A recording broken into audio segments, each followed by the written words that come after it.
le amohelehile hape. Tokomaneng ena e sa tswa le bontsha yona hona jwale ke mona moo fumanang hore re pheta hape re shebane le Sekelethone sa moqoqo ona wa kgang, mme ho yena taba teng ho bua ka taba ya hore selelekela se tlamehile ho se orientate the reader, e leng that catchy opener yane e bolellang babadi hore na ditebello tsa bona hore na ebe bohlomong ka ba di feng le phete hape e re identify the focus or the purpose ya hore na hobaneng ha re kgethile hore re ngole ka sehloho sena seo re ngolang ka sona e be le hore outline the scope, then e be tlotla e re you state thesis, e leng thesis statement ena e ke itseng e batla hore re tlotla re topa ho yona. Ha o ntso ya tlase ke mona mo re fihlang diratswaneng tsa mmele, mme o bona hore seratswana ka seng sa mmele se tlamehile se be se na le topic sentence, se ba le supporting details, and then se be le concluding sentence, jwalo jwalo ho fihlela o ba o lo fihla qetellong seratswaneng sa ho qetela sa phethelo moo teng o phete hape taba e le ne re bile hore you need to restate your thesis, o phete hape o summarize argument. Ha re feta moo ke mona moo re fumanang diagram e nngwe hape. Diagram ena le yona e ntse e leka hore e tupise taba ya thesis statement hore na hantle the thesis statement e hlahella ka ena.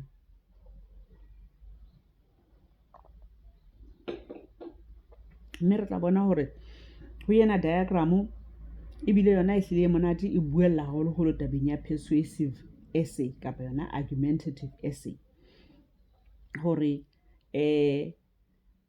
diagram ya teng ha ba e behile ka tsela ena ya hore ebe re na le triangle ya rona ke ena e shebileng fatshe, ha se ela ya setlwaedi o tla fumana hore lehlakore lela le motsu le tla be le shebile hodimo, kgetlong lena le shebile fatshe. Lebaka le teng la hore na hobaneng ha triangle ena e tlamehile hore shebe fatshe ko bontsha fela hore qalong fela ya selelekela sa hao o tlamehile hore o etse bonnete ba hore ditaba tsa hao ha o di qale o sontso o di tjhorisa, o tla be o etla ditaba tsa hao o leka hore o be broad. Statement sela se ne re buile ka sona sa hore that catchy opener etsa bonnete ba hore it gets the attention ya babadi, mme ho hlaka hore e tla be e le statement mohlomong so tla bo re se batla se le controversial kapa ka nako tse ding o bo ile hore o botsa potso jwalo ka ha re tseba hore hangata re lewa le sebediswang ke bangodi la le butsi le etsa hore motho a ipotse dipotso, hobane ha se hangata e reng mongodi ha sebedisa potso a ba e sebedisa a bile a ikaraba, o e siya ho wena hore wena o le mmadi ha ko sale o ipotsa, mme boipotsong ba hao ke mona he jwale mo tla bo batla hore ha ko re ke utlwe hore na yena a taba eo o ishebile jwang, wa e bona. Jwale wa pheta he e re ha o ntso ya harenyana kapa dipolelong tse hlahlamang e be le hore ke mona mo fanang ka background information ya hore na hobaneng ha o posa potso eo, hobaneng ha mohlomong o beile ditaba tsa hao kapa statement seo sa hao sa pele ka tsela e controversial, ebe o lo qetella ka hore ebe o qetella ka thesis statement, ebe statement sa hao sa ho qetela sa paragraph ya hao ya selelekela, mme re a bontshwa hore thesis statement ya hao e tlamehile hore ebe ena le ntlhakemo ya hao ha mmoho le mabaka a mararo kapa a fetang ho itswela fela boleleleng ba ditaba tsa hao. Jwale mabaka ao a hao a mararo kapa a mane kapa a mahlano kapa a makae ho latela hore na o tlo tla ngola ditaba tse telele hakakang, ke ona ana ao o tlamehang hore jwale ha o fihla mmeleng wa moqoqo wa hao o bo tseba hore lebaka ka leng le ikemela seratswaneng sa lona, mme wa le qhaqholla ka hore ebe o re fa bopaki bo le bona tla re kena go bona o bontsha hore na bopaki ha o ngola moqoqo onana wa kgang na o tlamehile hore o sebedise mawa a kang a fenna. Re fete.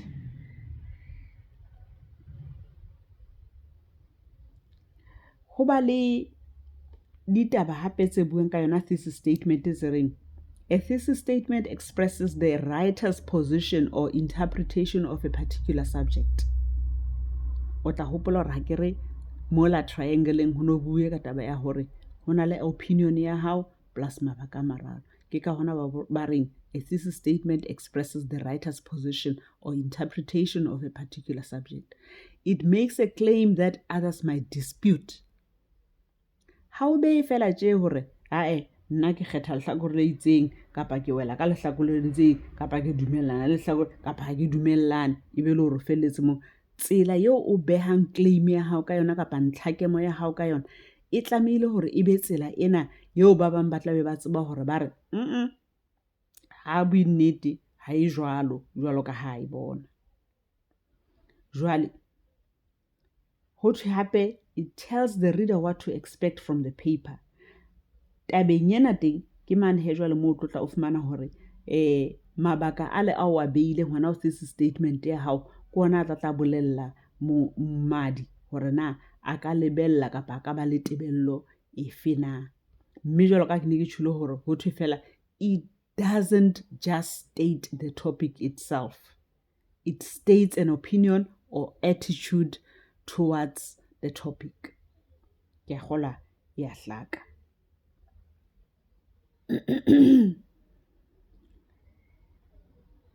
Re pheta re ba le slide seo re fuwe mehlala ya hore na thesis statement ya rona re ka e rala ka tsela efe.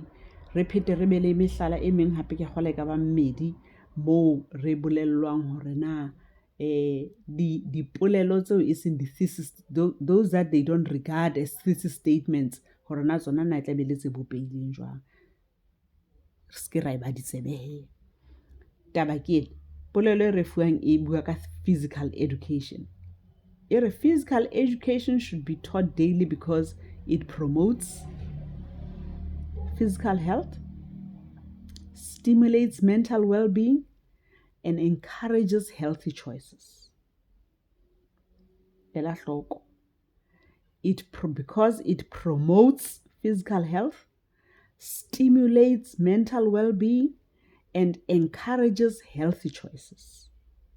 So tabakgolo monono ke kgethong ya di-verb tseo maetsi ao a bo promotes, stimulates, and encourages. Ha o sheba polelo e latelang yona o fumana hore ha ena ona mantswe a e re fela physical education should be taught daily because of physical health, mental well-being, and addiction. Mme ha o sheba polelo o fumana e state fela dintho tse nono hore e ka re ke di-facts, e ka re it's factual hore physical education ha o qala e rutwa letsatsi le leng e tlisa physical health, e tlisa mental well-being, and in fact how to lo to ya di tlisa ho to fela because of jwale ha o tsona because of e bolela hore e etsa hore batho ba phele physically hantle, e etsa hore ba e thusana ka mental well-being ya batho kapa e thusana le batho ba bana di addiction hore mohlomong ba tlohele di addiction e hlile e thotse e thotse tu. Statement sa boraro sona se physical education should be taught daily because it can make you feel better physically. Na ke nnete hore ha o qala fela o rutwa ka physical education tla be se o betsa hore o feel better physically. Ke hanana le yona. It can relieve anxiety and depression in teens. Na ke nnete ho jwalo. Le haeba ho ka ba jwalo mohlomong ho batho ba bang empa boholong ho ka nna ha se be jwalo. Ya boraro, and it's even been proven to reduce the chances of smoking, drinking, and getting addicted to drugs. Na ho jwalo ka nnete hore physical education ha e rutwa letsatsi le letsatsi hore e tla e netefaditswe hore e reduce the chances of smoking, drinking. Ha se nnete. So re tla hlokomela hore yela ya pele ke yona e bang e mohlomong ka ba disputable hobane ho thwe because yona it promotes physical health. Yes, it can promote physical health, but to a certain degree. Ke yona ntho e etsang hore e be disputable. It can stimulate mental well-being, but to a certain degree. Ha so bolela hore e universally ha motho e mong le mong a rutwa ka yona tsatsi le tjhabang le dikiranta ba physical education e tla be se etsa hore a phele hantle upstairs.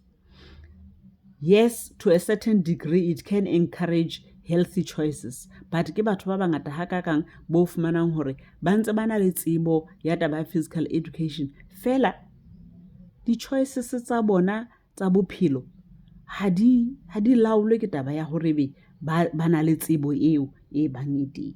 So ke ka hona he ho thweng di tlameha hore di be disputable, mme o fuwe mantswe a mangatanyana ao o ka sebedisang a kambo alludes to, attests, clarifies, confirms, conveys, denotes, depicts, determines, a mangata fela le rona re ka ipatlela rona Sesothong, and then re shebe hore na e ka ba mantswe a feng a re ka ra sebedisang a re tsebang hore e tla re ha re ya sebedisa e be le hore motho re ha so re e universally ha e etsuwa ka tsela eno hobane ho ntse ho na le batho ba bang bo fumanang hore bona ho bona ha ena impact ho bona.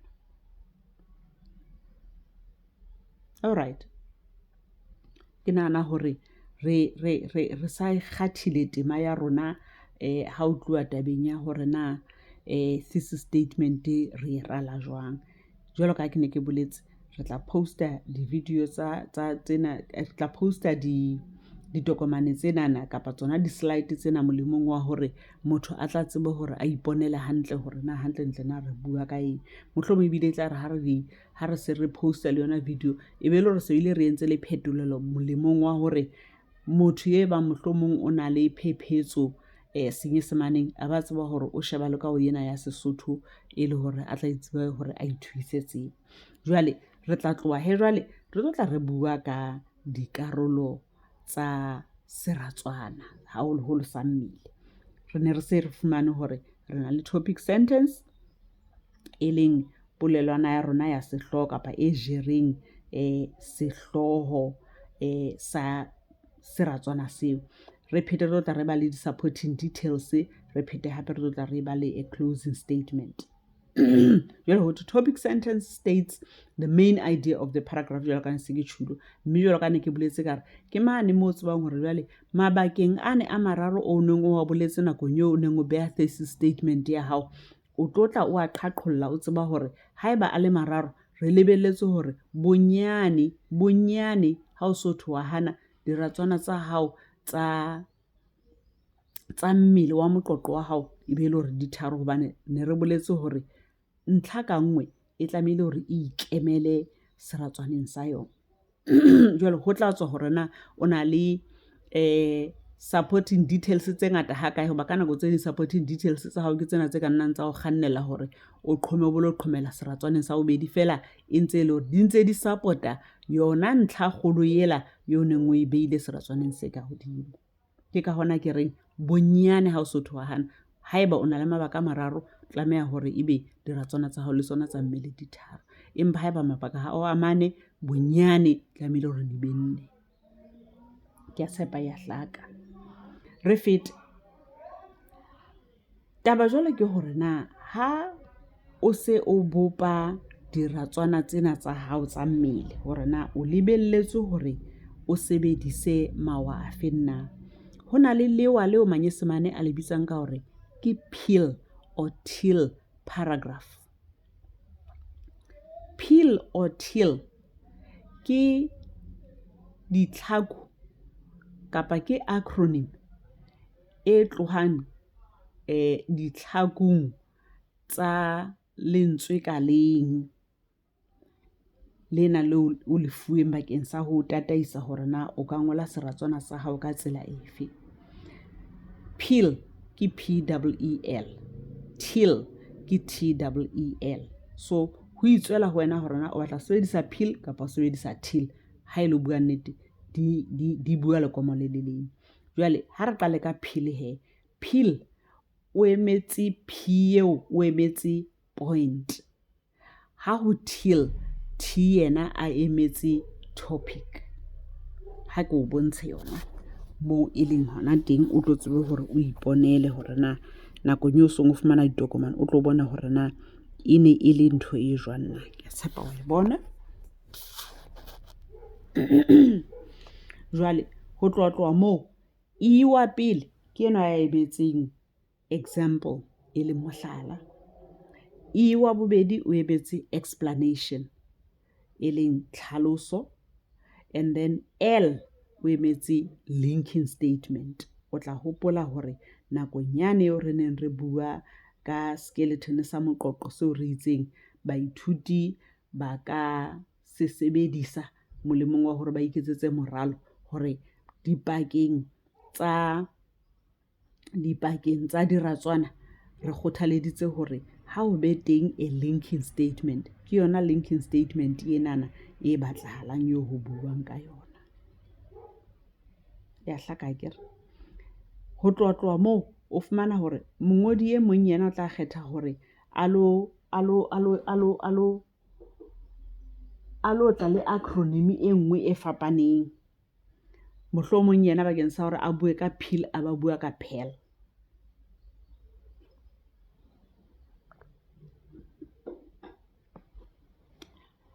Pearl ye ya difaha tse rolwang ke bo mme wa rona le bo nkgono wa rona le ba banthaka tsa rona.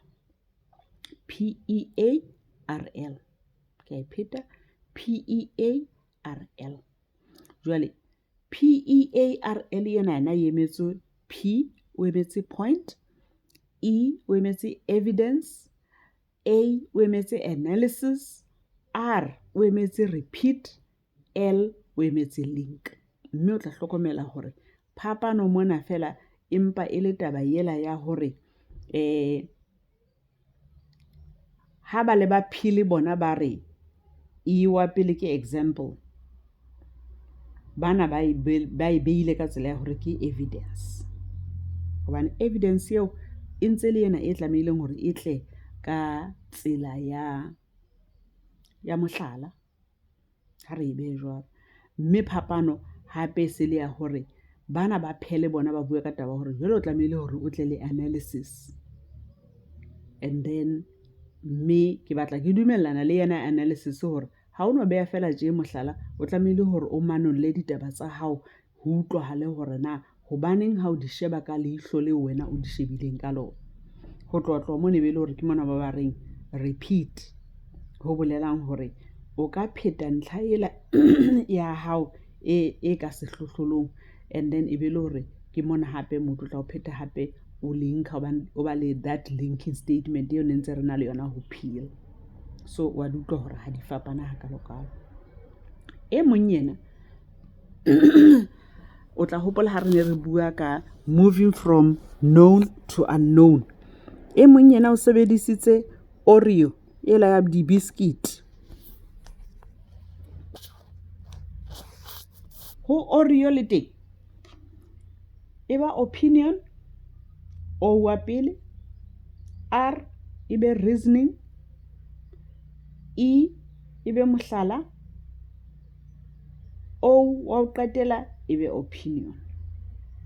Mme opinion wa hao wa o qetela le wa pele di fapana ka hore pele o no fane ka opinion and you tell us how you feel about the topic, but wa o qetela you're just restating hobane jwale o qeta ho fana ka mabaka, o qeta ho fana le ka mehlala, mme jwale ho sidilella that opinion of yours o tlamehile hore o phete hape o bolele hore na eng ke eng.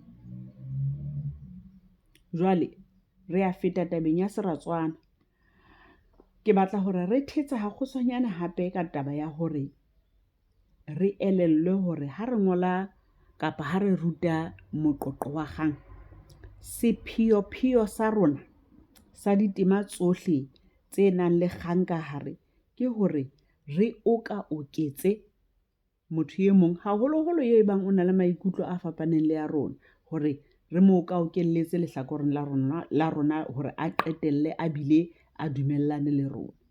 Ke ka hona o fumanang hore le ditema tse kang tsa dipapatso, ditema tse kang tsa di-cartoon le tsona e ntse e le ditema tse nang le kgang tseo fumanang hore di ka oketsa batho hore ba bone ditaba ka leihlo leo kapa ka lehlakore leo le rona re di bonang ka lona. Mme ha o le jwalo, mawa a teng a sebediswang ke bangodi ba tlwaetseng ho ngola o ka oketsa motho e mong hore a dumellane le wena. Mme tsatsing lena re tla re bua ka mararo fela. Ona ke ethos la pele, and ethos has to do with credibility. Credibility mohlomong e ka ba ya sengodi kapa ya mongodi kapa ya motho eo ya refang ntho eo e bang o refa yona, re be re bua okay ka lebaka la bana ka nnete ke motho credible, re a nkeha re se re utlwisa hore e fela ditaba di le jwalo. Pathos ke mona mo re shebanang le di-emotions tsa rona. Logos ke mona mo re shebanang le logic kapa reasoning, mme yona re e fetoletse ka Sesothong ra ba ratla le mehlalanyana e mmalwanyana eo re ka ra e sebedisang ya hore na re ka sebedisa ntho tse kang difeng. Ha re qale ho yona ethos hore la Senyesemane se hlalosa ka hore it's the characteristic spirit of a culture, era or community as manifested in its attitudes and aspirations. Mme ke mona mo fumanang hore jwalo ka ne ke boletse re ka sebedisa maemo a mongodi kapa a sebui, re ka sebedisa dipalopalo ho tswa ho ditsebi, e seng fela tje hore le mauthautshwane o feng fela ha qala re ho na le batho ba bakana ha o so bapisa ho na le batho ba bakanana ba etsang jwang ebe re se re nkeha. E tlamehile hore ebe ditsebi ebe batho ba tshetjwang. Tshebediso ya batho ba tummeng kapa dikgalala tse tsebisahalang ho tshehetsa sehlahiswa. Ke ka hona o fumanang hore matsatsing anana re na le batho ba bangata ba tlabe ba sebediswa ba tsebisahalang ba tummeng ba sebediswang ho endorsa dihlahiswa tse itseng, e ba di-brand ambassador tsa dihlahiswa tse itseng ka lebaka la hobane e ka re hoja ha qala ho thwe o sebedisa sehlahiswa se itseng, le rona re tla ipona re se re na le ditjhelete, re se re na le mekgwa eo e kang kapa bophelo bo e bang wa bophela. Ha re ya ho logos, sekgowa se hlalosa hore logos is the persuasive technique that aims to convince an audience by using logic and reason. Jwalo ka ha ke ne ke tsholo, also called the logical appeal. Logos examples in advertisement include the citation of statistics, facts, charts and graphs. Mme re hlokomele ditema tse ngata hore di atisa hore di sebedise tsona ntho tse kang bo di-statistics, di sebedise ntho tse kang bo di-facts, di sebedise ntho tse kang bo di-charts le di-graphs. Mme ha di entse jwalo ke ka lebaka la hobane re utlwisisa hore ho entswe dipatlisiso hore ebe ho fihlelwa manane ano le di-graphs tse nono hore ebe e ka ba ke tsona ntho tse ka re kgodisang hore okay, then there's reasoning behind sena seo e bang tema ena e bua ka sona. Jwale di sebediswa ho thwe e ka ba mabaka a tshehetswang ka dinnete e leng di-facts, manane le dipalopalo, tlhaloso ya meelelo ya dintho, makgabane a dintho, di-analogy kapa dipapiso. Re ye ho di-pathos. Pathos yona ho thwe or the appeal to emotion ke ane re hlalositse, means to persuade an audience by purposely evoking certain emotions to make them feel the way the author wants them to feel. Ke mona mo fumana o tla bo sebediswa puo e tobileng taba kapa puo e hlohleletsang kapa maemo a itshetlehileng hodima ditho tsa kutlo e leng ho bona, our senses, ho bona, ho ama, ho fofonela, ho latswa, ho utlwa le tse ding. Ba pheta hape ba sebedise le dintho tse kang ditshwantsho. Jwale re tla hlokomela hore le ha re ya mohlomong le dipapatsong ke dintho tse bang di a sebediswa tsenana, le ha eba re ya le hona di-cartoon ke dintho tse bang di a sebediswa. Jwale nakong ela eo re tlameileng hore re ngole diratswana tsa rona haholo tsa mmele mane moo ho batluwang di-supporting details ho support-a our topic sentence ke mona mo re tlameileng hore re etse bonnete ba hore re sebedisa mawa ana a ho oketsa mmadi hore a bone ditaba ka leihlo la rona. Ke a tshepa hore ditaba tsa rona di utlwahetse mme ke tsona tseo re neng re di tshwere bakeng sa tsatsing la kajeno. Ra kopa hore haeba ho nkwa hore ditaba tsena di batlile di otla botsekeng, o hite the subscribe button e le hore le hosane re tsebe hore e fela ka nnete o re tshehetsa. O ko re like le hore like bo phete hape o lo tla notification bar e le hore hosane ha re phete hape re ba le video e nngwe o bo tseba hore ha o foswe. E tswe taba kgolo ya rona mona ke hore wa lala wa sala. Rona re le Basotho re a tseba hore pela e ne hloke mohatla ke ho romeletsa. Jwale o ka se ke wa tshepela hore o tla utlwa bathong ba bang, inwese ka nkgo o ikutlwele ka bowena. Re a leboha. Thank you.